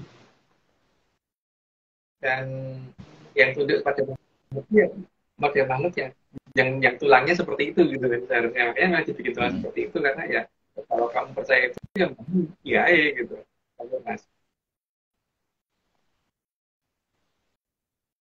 Slide 84. Maka Timpa Malayu yang sangat menjunjung tinggi Sang Hyang Kawitan harus menciptakan batas peradaban dan batas asumsi, terutama asumsi kawitan atau asal-usul. Jadi jangan sampai Sang Hyang Kawitan itu ternodai oleh asumsi yang salah. Makanya asumsi yang salah itu harus dibelokkan kawitannya apa gitu. Ya sudah kalau kamu yang beranggapan seperti itu, ya kawitanmu ini aja, jangan yang ini, jangan sang yang mesti. Slide 85. Karena sifat memayu hayuning pawono dari Sang Hyang Kawitan tidak akan mengandung unsur memedi atau ancaman, maka perlu dibuat batas yang tegas antara siapa itu kawitannya siapa. Jadi ketika asumsi Sang Hyang Kawitan itu sudah berubah, maka sebaiknya dibikinkan kawitannya. Nah, kawitan KW harus dibikin. Karena mereka lebih percaya kawitan KW, ya kawitan KW dibikin supaya Sang Hyang Kawitan tidak ternoda dengan asumsi yang salah. Lanjut, Mas. Slide 86. Bagi tim Pamalayu yang berada di peradaban Salakabawono, maka bisa mengenal luasnya alam raya, dan Sang Hyang Kawitan itu bisa mereka lihat dan tahu tataran serta hierarki. Urutan nanti tataran dan hierarki, jadi tidak asal apa itu harus Sang Hyang Kawitan gitu. Jadi kalau mau minta pertolongan kepada Sang Hyang itu harus pada tataran yang tepat, bukan lebih tinggi atau lebih rendah. Sehingga harus tahu harus mendatangi siapa dan kemana. Lanjut, Mas. Slide 87. Karena dalam peradaban Kolobendu itu ada perbedaan hierarki. Dan urutan hierarki juga tidak sampai mengenal Nuswantoro karena hanya terbatas. Mereka hanya bisa melihat masa lalu. Karena untuk benda yang jauh, keterbatasan pandangan karena kemampuan hanya bisa melihat dari cahaya, dan cahaya butuh waktu kalau berjalan, makanya hanya bisa melihat masa lalu dari sesuatu yang di luar sana, sehingga tidak bisa melihat sebenarnya apa yang terjadi saat ini di sana, gitu kan. Makanya ya, itu semua hilangnya hierarki di alam raya. Lanjut, Mas. Slide 88. Maka agar cerita jadi lebih real, tim Pamalayu juga menyertakan jejak peralatan primitif agar masuk akal kalau manusia munyuk itu ada. Itu kalau kitanya nggak teliti ya. Kalau teliti akan ketahuan, karena dari struktur tulangnya akan kelihatan sih. Dari saat kimia bentuk tulangnya akan kelihatan. Lanjut, Mas. Slide 89. Teori pun dimulai dari tanah Mur, karena merekalah yang bangga dengan apa kawitannya mereka. Ya, karena mereka yang pertama kali mengatakan bahwa mereka dari apa gitu kan. Dan mereka bangga kalau mereka berminyak dan sampai bikin macam-macam gitu. Jadi ya nggak apa-apa. Makanya ya memang disediakan kok tulang-tulangnya oleh Pamalayu supaya mereka akui, karena daripada salah beranggapan tentang Sang Hyang Kawitan. Lanjut, Mas. Slide 90. Cuma mereka tidak tahu kemana arah mereka itu. Dari apa menjadi apa, mereka juga tidak tahu. Ya. Kalau dikatakan manusia dari manusia kera dan manusia kera dari kera, maka seharusnya bentuk paling primitif yang punya duluan keranya. Nah, karena tapi ternyata keranya nggak punah. Berarti kan kalau itu bentuk pertama harusnya manusia keranya dong. Nah, masalahnya itu manusia kera menjadi manusia, atau manusia kera menjadi manusia terus akan menjadi kera gitu. Masalahnya itu akhirnya apa gitu. Yeah. Tapi di awal jelas manusia kera, karena yang paling tinggi itu manusia keranya, yang hilang yang manusia keranya gitu. Lanjut, Mas. Bentar dulu, ini udah 90 ya, Arya. Aku tetap ini suaraku jelas nggak ya? Jelas. Oke. Dari aku bahwa Fokus Research Center tidak mengadakan kerjasama lagi dengan Akuan yang namanya Nogota Pak Amin atau Timir tadi, karena dia melakukan yang tidak pantas berupa ritual siraman terhadap perempuan. Lanjut, Arya. Enggak, sorry om, tadi aku ketawa gara-gara video yang aku cari sendiri gitu. Karena emang aku nggak ketawa kenapa ya, mungkin emang udah instingnya mereka. Kalau di tanah Murup itu dia kalau bikin bikin lucu-lucuan tuh pasti itu. Jadi reject humanity, I want to become monkey gitu. Katanya gitu. Mereka itu seperti itu gitu dan bangga gitu dengan dengan kata-kata itu gitu loh. Jadi ya lucu aja sih. Oke. Kita jadi ini disclaimer dari Jogja. Disclaimer dari Jogja. Nih, Jogja. Kamu mau nyebut Jogja. Ya Jogja. Jogja. Oke. Kuping. Maaf.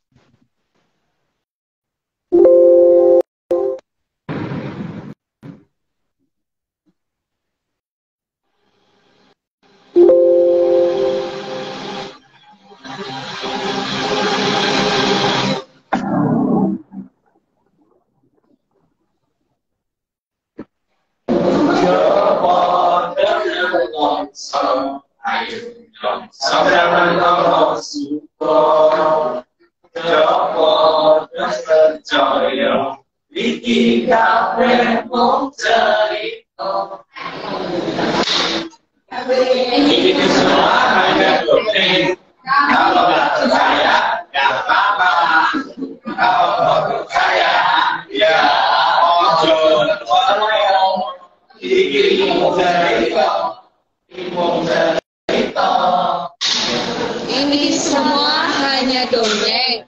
Kalau nggak percaya, nggak apa-apa. Kalau mau percaya, ya ojo coyo. Iki mung cerita. Dongeng Mas. Gunakan analisis, gunakan brainlisis.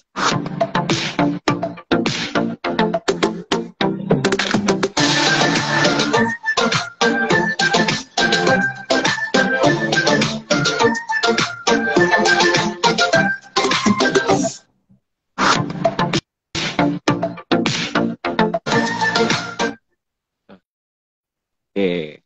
Tadi aku udah panik Om karena dia nyebutnya ini ternyata dibalik.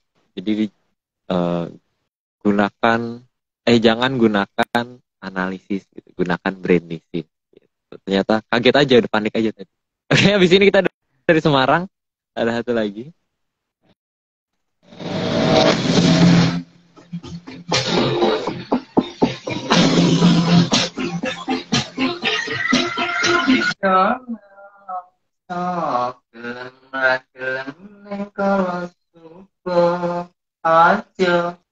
nganti lali eling mangan Gusti.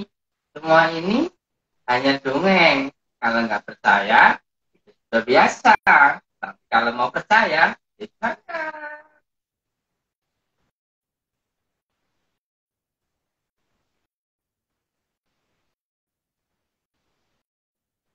Ya. Sayangnya suaranya putus-putus. Mungkin nanti mungkin kalau pengen denger lagi mungkin lewat YouTube ya, karena kalau di sini susah suaranya keputus-putus. Maafkan aku. Oke. Ini sih ya. Yang mana dulu ya? Tadi banyak yang ngomong apa? Aku nggak ngerti gitu di komen tuh 7,7 apa? Aku nggak ngerti gitu. Aku nggak paham gitu. Tapi ini intinya aku pengen nanya sebenarnya ini sih. Maksudnya kan tadi kita udah tahu gitu maksudnya filmnya Perahu Gabus itu. Nah itu kalau misalnya nanti gitu itu ke depannya itu kira-kira siapa ya maksudnya yang akan menjadi saksi pertama gitu, apakah dari kita, apakah dari malah ada menyanners atau gimana gitu?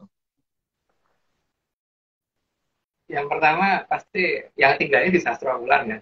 Pertama itu kan pasti melihat terutama yang di Bantaran Kali dan yang biasanya kan anak kecil karena yang akan dengan Sunsang Bono balik itu kan Kilurah Tejo Mantri atau Kilurah Sabdo Kalon, dan wujud beliau itu kan menempati pada posisi anak yang ya, posisi anak kan sebesar itu gitu wujudnya. Makanya yang jelas anak-anak di usia itu tuh masih senang bermain, senang bikin mainan dan sebagainya. Kalau yang orang kaya mungkin punya game mainan di HP atau gimana. Nah, ini anak-anak yang kurang bermain, kurang punya sarana bermain, maka dia pasti akan membuat mainan sendiri.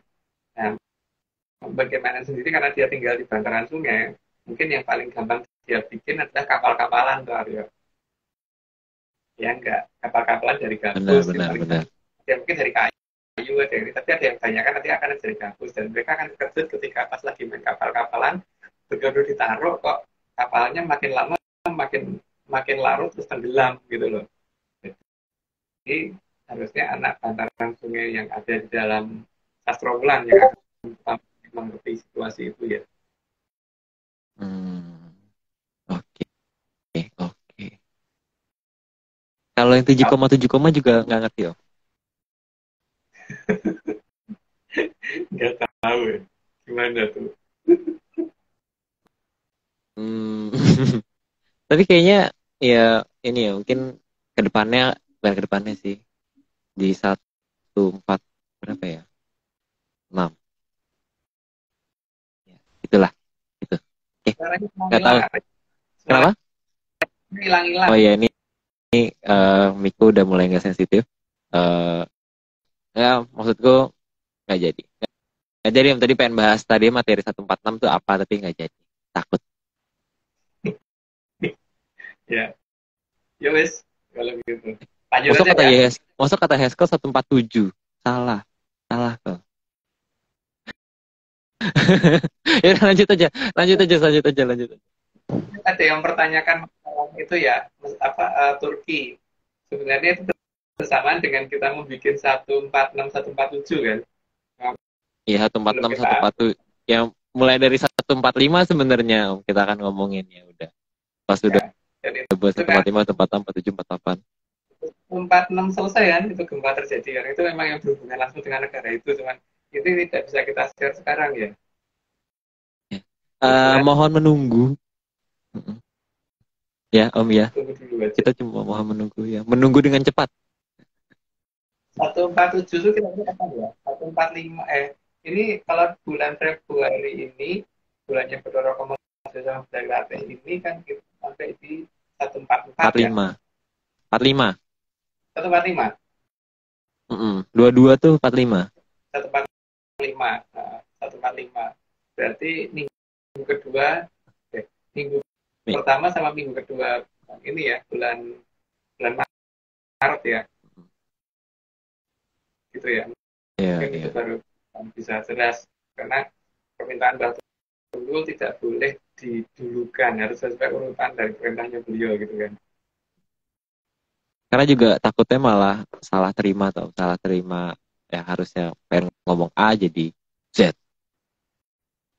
Oke. Kalau gitu apa? Oh ya V boleh. Atau Z atau apa ya? Nggak ada. Kayak atau R terus A. Lanjut monggo satu dan satu.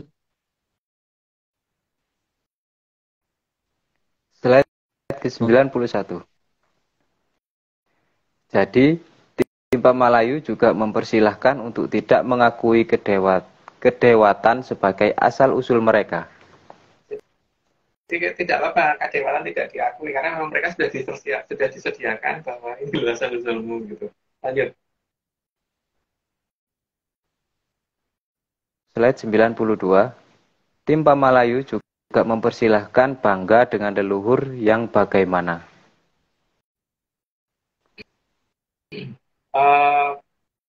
Ada WA masuk sampai kaget aku.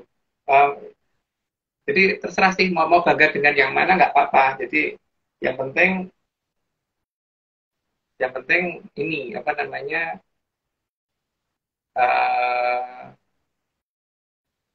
yang penting bangga dengan yang dia pilih gitu loh. Oke, lanjut. Slide 93. Karena mempercayai kawitannya itu apa memang bukan paksaan. Jadi memang harus diakui tapi tidak boleh memaksa, yang tidak mengakui leluhurnya munyuk juga. Kalau memang merasa leluhurnya munyuk ya monggo toh, tidak ada yang maksa gitu. Tapi jangan memaksa orang kan yang nggak percaya leluhurnya munyuk juga akan dimunyukkan juga gitu loh. Iya.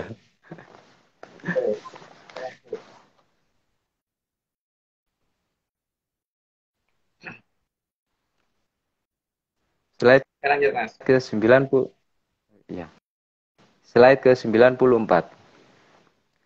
Sang Hyang Bathara Wisnu sudah sangat sadar bahwa ada zaman yang dinamakan Kala Bendu, di mana beliau tidak akan dianggap leluhur lagi.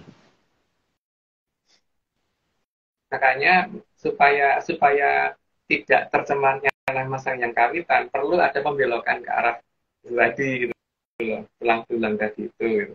Lanjut, Mas. Slide 95. Zaman itu adalah zaman di mana manusia kehilangan orientasi arah atas, tapi paham arah bawah. Zaman di mana orang kalau menuju ke atas beda semua arahnya, tapi kalau menuju ke bawah semuanya menuju ke titik yang sama. Lanjut, Mas. Slide ke-96. Maka Moho Prabu Banjaransari sebagai titisan Sang Hyang Bathara Wisnu membuat urutan dan daftar yang harus dipamalayu dari generasi ke generasi sampai ke zaman Panembahan Banguntapan. Jadi Pamalayu itu tidak cuma satu generasi ya, itu sampai Panembahan Banguntapan.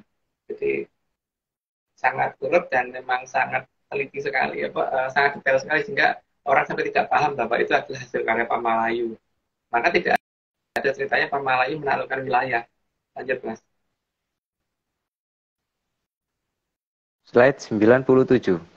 Jadi Pamalayu bukan dilakukan oleh 1 sampai 5 generasi saja. Ya, karena lebih dari itu, kalau cuma sampai 5 generasi kan berarti hanya akan sampai ke Mahaprabu Damarwulan atau Brawijaya V.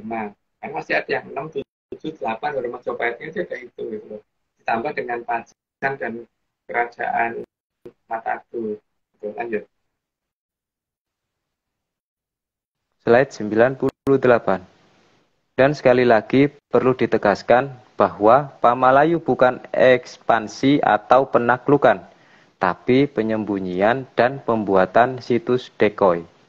Ya, itu yang dilakukan oleh Pamalayu ya, dan semoga mengerti sedikit lah dari apa yang kita buka di sini, dan untuk membuktikan bahwa itu decoy atau tidak, untuk tulang-tulang dengan cara tadi ya.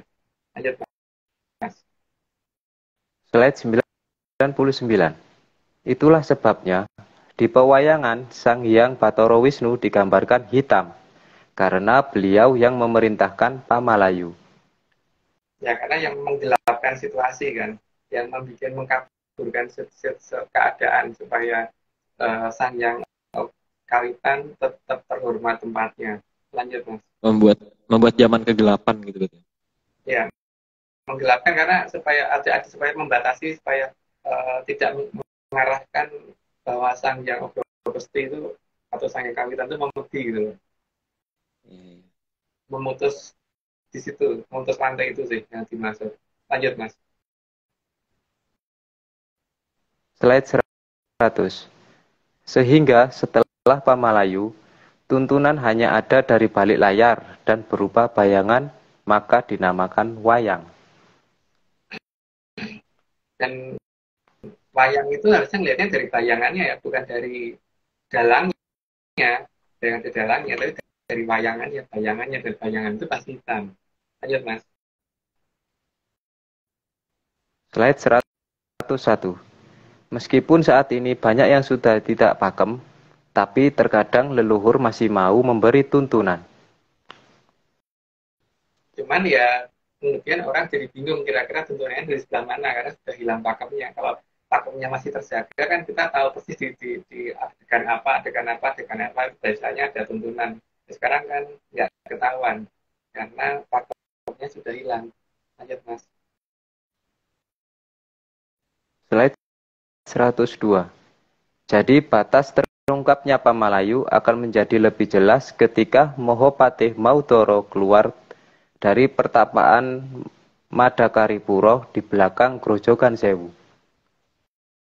Jadi dia masih hidup ya, dan beliau tidak, karena wong sing gede perhatian ini makanya nggak mungkin gendut gitu. Lanjut, Mas. Slide 103. Maka di akhir zaman Kala Bendu akan muncul satrio kembar, yaitu Satrio Piningit dan Mahapatih Maudara yang akan terlihat hampir kembar. Ternyata siapa ya? Nah, itu kita tunggu aja karena aku juga nunggu. Oke, lanjut Mas. Slide 104. Karena Mahapati Maudoro akan mengembalikan Nuswantoro agar jagat gede bisa dijangkau lagi. Karena batasan waktunya akan beliau hilangin satu persatu sehingga orang bisa melihat masa kini di tempat dan kejauhan. Lanjut Mas. Slide 105. Sementara tugas Satrio Piningit membenahi yang ada di Arjopodo. Yang di Arjopodo juga harus dibenahi. Jadi memang ada dua yang bekerja, yang satu yang di luar sana, yang di atas sana, yang satu yang membenahi yang di dalam sini. Gitu. Lanjut Mas. Slide 106. Sesuai Jongko, seharusnya awal muncul Satrio Kembar akan muncul di Sasi Palguno. Itu ada lagunya. Backnya band apa ya? Band apa? Aryo? Hari reboisasi. Januari. Ya pokoknya aku nggak tahu Om. Pokoknya di hari itu ada hari ini karena emang akan banyak pupuk yang banyak. Jadi akan menjadi hari reboisasi. Oke. Terus lanjut Mas. Lanjut terakhir. Slide 107. Sampun celak jongkonipun jumudulipun Sang Maudoro. Kang ngarso nyawijiaken Nuswantoro. Kagem nyurung Sang Piningit kang ngarso ngepal kang sami wiguna ngagem jaya kawijayanipun Sang Angin-angin tumuju kamulyaning Tribhuwana. Ya itu artinya sudah disampaikan gitu. Jadi disclaimer hari ini udah selesai berarti ya, disclaimer dari saya tambahan yang itu tadi ya, bahwa Atlantis Research Center tidak bekerja sama lagi dengan akun Nahdlatul Angin atau tim yang tadi karena dia mengadakan ritual yang tidak pantas berupa ritual siraman terhadap perempuan. Lanjut Gak ada lagi yang dilanjut. Oke, ini aku sebenarnya ada satu disclaimer lagi. Mungkin tapi ini buat kita save buat minggu depan karena aku belum edit suaranya. Jadi mungkin suaranya nggak begitu dengar. Tapi play aja kali ya Om ya. Om Agung, Mas Agung. Iya. Di play aja ya. Tapi suaranya sudah.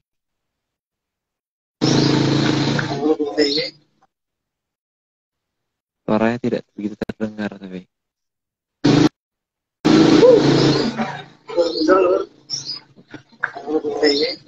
Pak, belum dulu. Setelah nonton Atlantis series 105, pasti kan pemerintahan India. Janur ini pasti ngerti. Tapi kan untungnya toh. Tapi nek saya ora apa. Tapi nek saya ya ojo ya. Saestu ojo.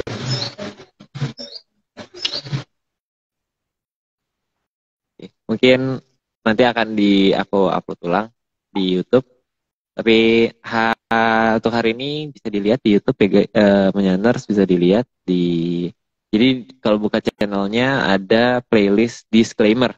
Ada playlist disclaimer itu full 34+1 disclaimer yang pernah kita buat dan pernah dibuat oleh Menyanders. Jadi sekali lagi kita terima kasih ya Om ya tentunya ya buat Menyanders. Dari aku mewakili tim ARC, kita terima kasih Menyanders yang sudah mau mengupload dan sudah mau memberikan disclaimer yang unik dan lucu-lucu.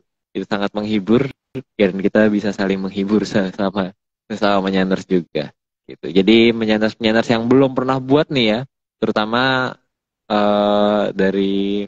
terutama semuanya lah, monggo ditunggu disclaimernya. Semoga minggu depan nambah 200 gitu, disclaimer ya. Menayangnya karena ini disclaimernya yang ditayang tadi suaranya agak putus-putus karena kekurangan teknologi kita. Iya, maafkan aku. Tapi bisa dilihat langsung di YouTube, pasti nggak putus-putus ya kalau di YouTube harusnya. Benar. Ini kan Aryo semua disclaimer tadi, jangan di. Kenapa? Sudah diupload, sudah publik. Mungkin bisa. Ini semua cuma dongeng. Kalau suaraku itu memang menggelegar. Oke, apa kita denger yang ini Om, yang ada 20. Ini aku belum update lagi ya. Jadi aku update-nya kayak per bulan. Aku akan update per bulan kompilasi disclaimer. Jadi kalau misalnya bulan ini nanti sampai akhir bulan masih ada yang ngirim-ngirim terus, akan ditambahkan di kompilasinya gitu. Ini untuk sementara kompilasinya aku puter ya Om, yang kemarin yang jangan gitu. Oke.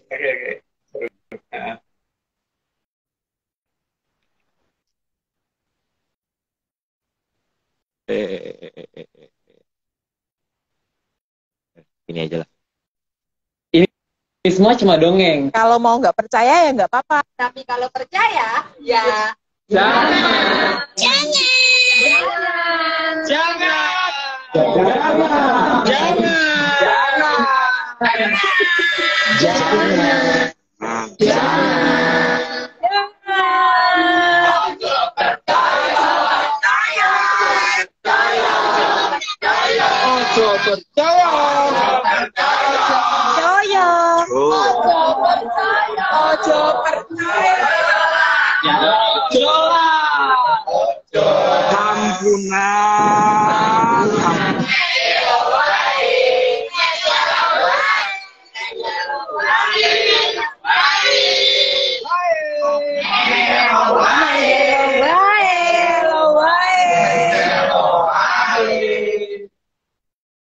Ingat, gunakan brand lisis. Bukan analisis mambu mah.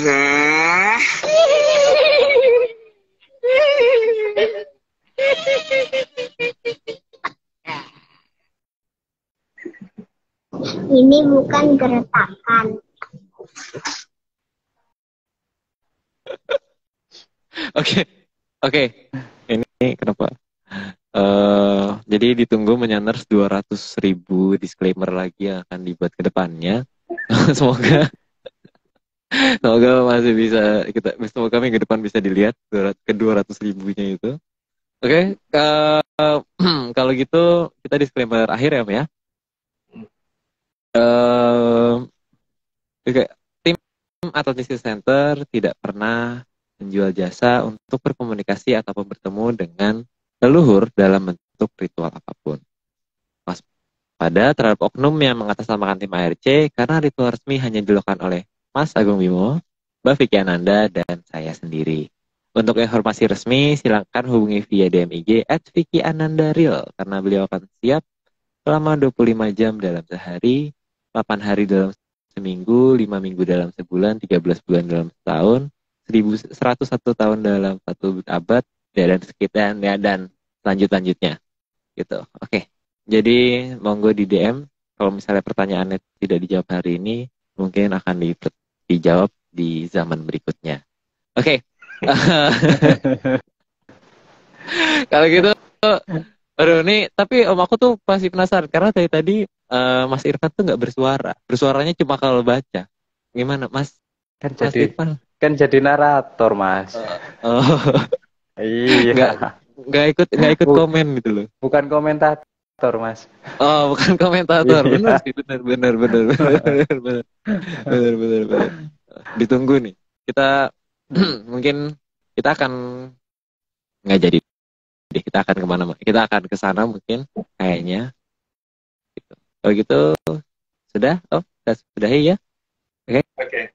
Kita sudahi. Kalau gitu tentunya terima kasih sebesar-besarnya kepada Kitunggul Jati Jaya Mongrogo yang telah menyediakan data dan menjadi pamong bagi Atlantis Center. Maka sekian Atlantis Series pada hari ini. Saksikan series berikutnya di hari yang sama, di jam yang sama. Hari Rabu, pukul 9 malam waktu Indonesia Barat. Saya Aryo Lopez, ada Mas Agung dan ada Mas Irfan. Mohon maaf jika kita ada salah kata. Selamat malam, salam sehat, dan tentunya salam. Dadah semua.